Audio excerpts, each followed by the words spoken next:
अस्सलाम वालेकुम dear students, एक बहुत इम्पॉर्टेंट क्वेश्चन है जिसमें बच्चे बड़े कंफ्यूज होते हैं। NAD+ क्या है, NADH क्या है, NADP+ क्या है, NADPH क्या है, NADH और NADH2 में क्या फ़र्क है, और इसी तरीके से FADH2 क्या है। इन सारे सवालों के जवाब इस वीडियो में। फर्स्ट ऑफ ऑल हम देखेंगे व्हाट इज़ दिस NAD+।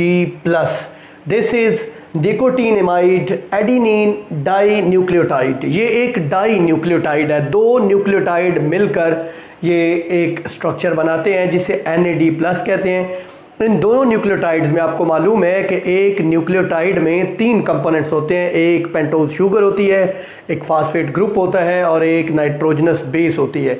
इनमें से एक न्यूक्लियोटाइड में एडिनिन नाइट्रोजनस बेस है और दूसरे में निकोटीनामाइड जो है ये नाइट्रोजनस बेस है, इसलिए इसका नाम है निकोटीनेमाइड एडिनिन डाइन्यूक्लियोटाइड।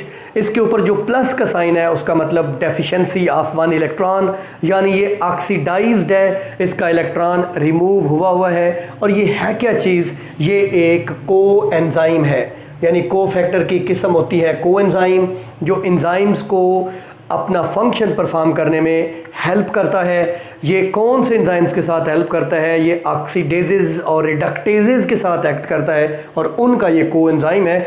बेसिकली ये जब एक इलेक्ट्रॉन और एक हाइड्रोजन एटम लेता है तो ये रिड्यूस्ड शक्ल में चला जाता है और ये बन जाता है NADH, यानी जब ये हाइड्राइड आयन लेता है, H के ऊपर अगर माइनस चार्ज हो तो इसको हम हाइड्राइड आयन कहेंगे, तो ये बन जाता है NADH। ठीक है जी, इसको बोलते हैं रिड्यूस्ड फॉर्म, यानी nicotinamide adenine dinucleotide reduced. This was oxidised, यानी NAD+ is oxidised form, this is the reduced form. So this is the reduced form of that coenzyme. अच्छा, रिड्यूस्ड फॉर्म क्या करती है, किसी को हाइड्रोजन दे सकती है, यानी उसकी रिडक्शन कर सकती है। सो this is the reducing agent. Clear हुई बात। और वो क्या है, वो किसी से इलेक्ट्रॉन ले सकता है, इलेक्ट्रॉन देना ऑक्सीडेशन है, यानी उसकी ऑक्सीडेशन कर सकता है। So NAD+ is the oxidising agent. अब अगली बात ज़रा समझ लीजिए, NADH और NADH2 में क्या फ़र्क है। स्टूडेंट्स, बेसिकली NAD+ के साथ जब एक हाइड्राइड आयन ऐड होता है तो ये NADH बन जाता है। आमतौर पे जब हाइड्राइड आयन रिलीज़ होता है तो साथ में एक प्रोटॉन भी रिलीज़ होता है, यानी H आयन भी रिलीज़ होता है। तो इसको कभी भी NADH2 की शक्ल में नहीं लिखते, इसको NADH+H आयन की शक्ल में लिखते हैं, यानी this is a proton, this is hydrogen ion and that was hydride ion. इसको हाइड्राइड आयन ही ज़रूरी होता है। इसके साथ आमतौर पे सबस्ट्रेट में से एक H ion, H positive ion, एक प्रोटॉन भी रिलीज़ होता है, तो उसको भी ऐसे लिख दिया जाता है। अब अगली बात, what is the difference between NAD+ and NADP+।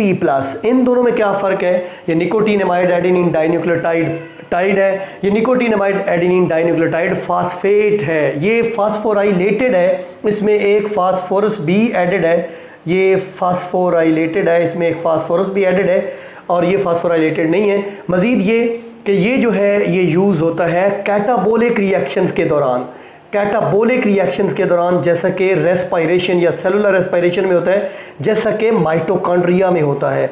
और NADP+ यूज़ होता है एनाबोलिक रिएक्शंस के दौरान, जैसा कि एनाबोलिक रिएक्शंस के दौरान यूज़ होता है। और एनाबोलिक रिएक्शंस की मिसाल है फोटोसिंथेसिस, जहाँ पे कुछ चीज़ सिंथेसाइज होती है। और फोटोसिंथेसिस किधर होती है, ये होती है क्लोरोप्लास्ट में, तो ये क्लोरोप्लास्ट में यूज़ होता है। यानी NADP+, जब NAD+ के साथ हाइड्रोजन आयन ऐड अप हो जाएगा तो ये बन जाएगा NADH, और जब NADP+ के साथ हाइड्रोजन ऐड हो जाएगा तो ये बन जाएगा NADPH। दोनों, ये भी रिड्यूस शक्ल, ये भी रिड्यूस शक्ल, जैसा कि मैं पहले बता चुका हूँ। Next we move on, FADH2 flavin adenine dinucleotide. इसके साथ 2 हाइड्रोजन ही ऐड होते हैं तब इसकी रिडक्शन कंप्लीट होती है। So this is the reduced form of flavin adenine dinucleotide. Students, ये था difference NAD+, NADH, NADH2, NADP, NADPH और FADH2. I hope you will have get the answer, you will have get the correct concept of this topic. Thank you so much.